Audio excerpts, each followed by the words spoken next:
please make sure that you know the difference between the informal forum discussion, which is a type of discussion that you will probably get in a moderation session, and the formal panel discussion. There are some essential differences between the two. Sometimes your teacher might ask you to do such a formal discussion in class. So pay careful attention how it works. A formal discussion or a panel discussion is not an argument to prove that you have the strongest case, and it's not a debate arguing two sides of an argument. Make sure that you know that part of it.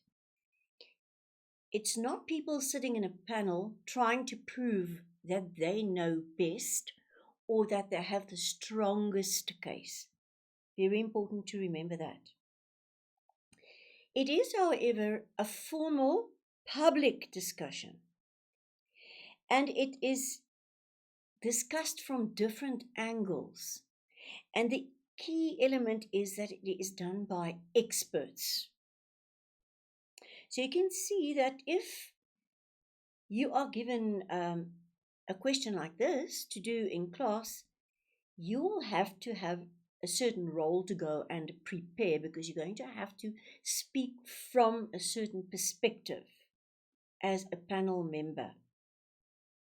In real life, in real formal discussions, panel discussions that take place all over the world, it will be experts from various countries or from various fields of expertise, and they will all be experts in their own right.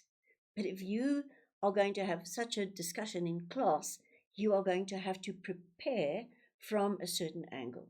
But remember, you're not there to go and fight your case, to say, I have the best opinion. You are going to share your opinion. Another expert will share his or her opinion from a certain angle. That is the key difference between this and an informal discussion.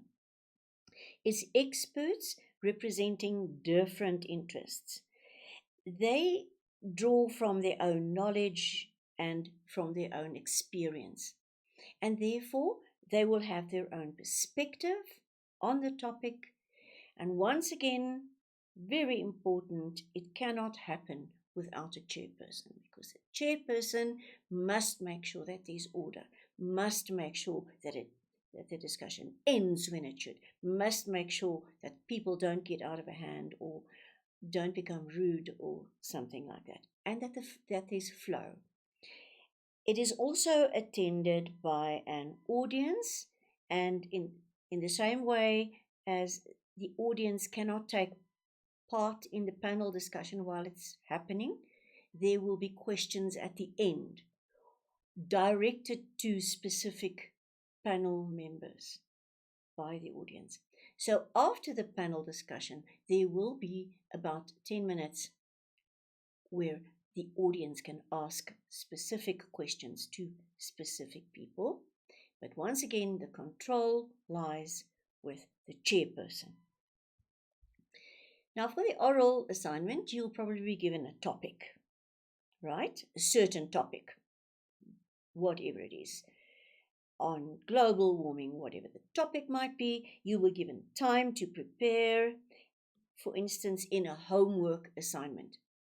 And your aspect will be peculiar to you, so you're going to have to prepare a certain aspect, because that's what you're going to present. You are going to pretend that you are this expert in this field during this discussion, right? You are then allocated a certain role, as I said, and that is the role that you're going to have to fulfill. The panel discussion, like the forum discussion, will take about 20 to 30 minutes, and then, of course, a bit extra time at the end for questions. You will then be expected to talk about the topic from your own angle, so there will be many angles, say about 5 angles represented at the table or in the panel. And as I said, there will be questions at the end. What is the purpose of such a discussion?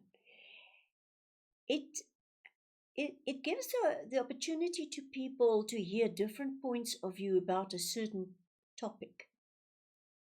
So if it's a general topic, as I said, like global warming, you'll get somebody who knows a bit about the ice caps, who knows a lot about what happens to animals or the ecosystem. So the people who are experts in their own little field, who actually, the people who know a lot about the general topic, but they are specifically um, tied up in certain aspects of this big topic. So it's to hear different points of view about the topic, and also to hear what experts have to say about the topic. Let's say it's about vaccination, that there will be people from different walks of life and from different professions coming in with their input. And they're not fighting with one another. They're not saying, I know better than you. But from my perspective, this is how it is. You can see that the setup is different from the informal discussion. The informal discussion is in a U form. And this is, the panel members will normally sit in a row, then with the chairperson there as well, and they'll be facing the audience. As I said, the audience will only have a chance afterwards to ask questions. But the setup is slightly different from the informal one. So the panel members, or the panelists, they sit in a row, facing the audience.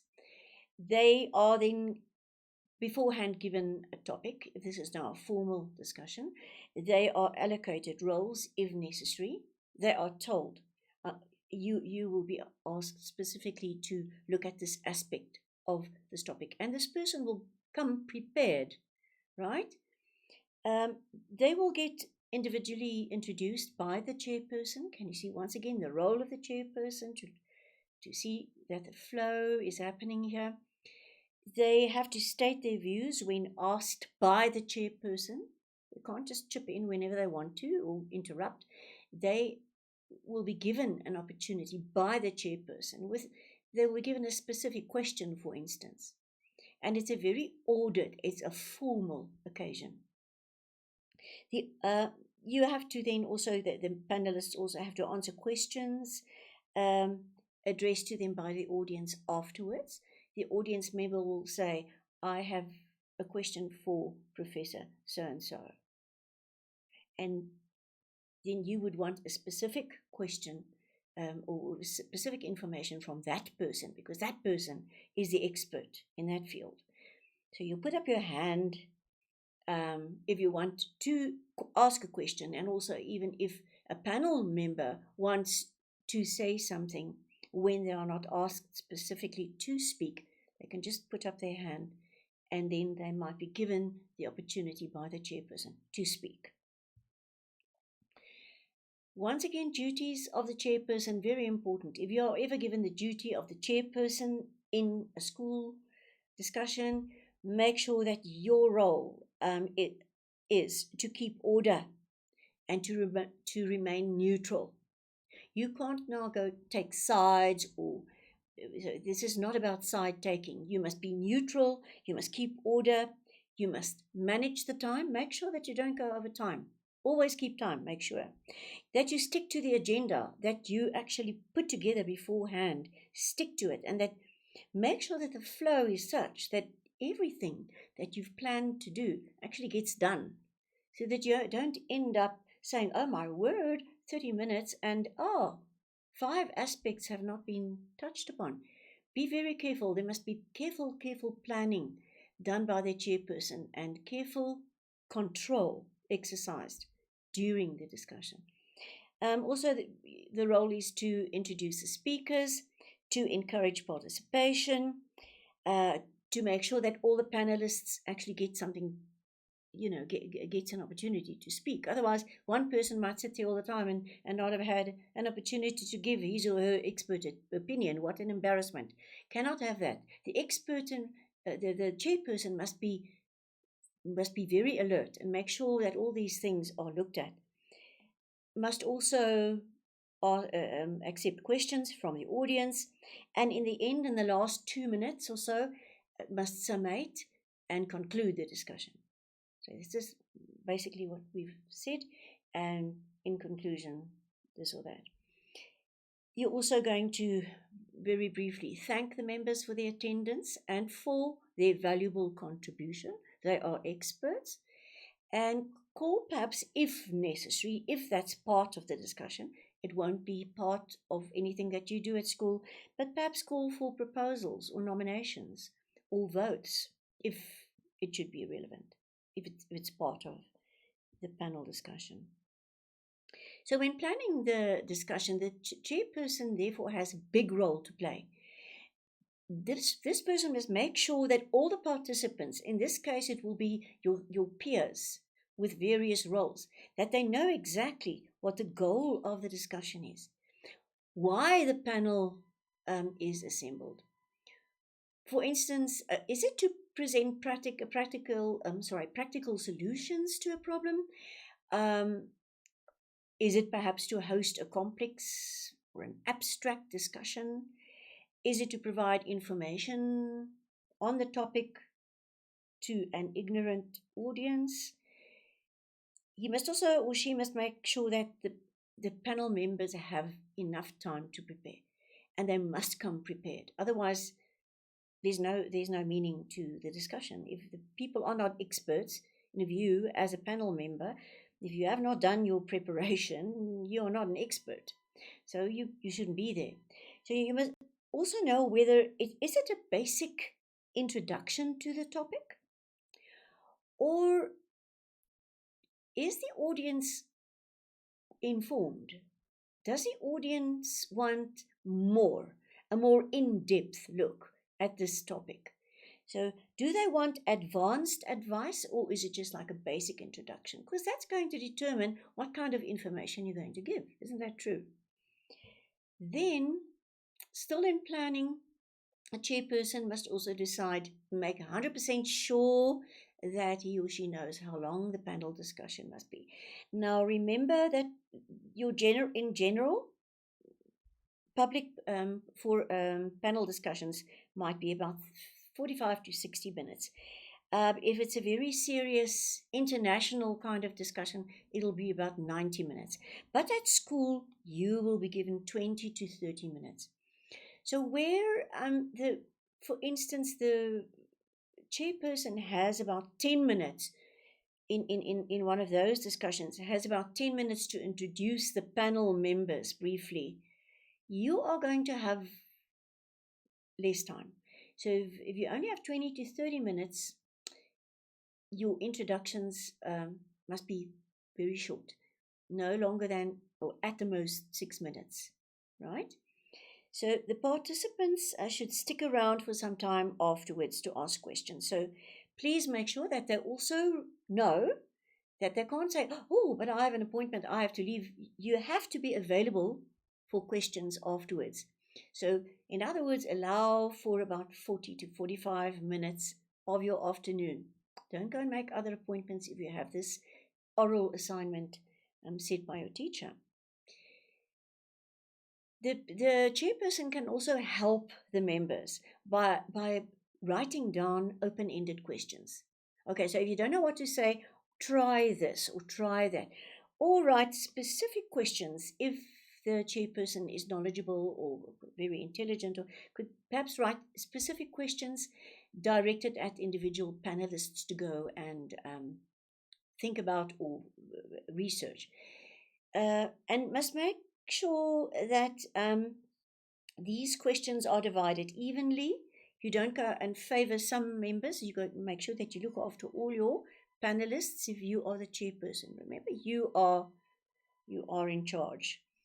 And you can also anticipate and talk to your panelists and say, they might ask, what if they ask this question? What will you answer?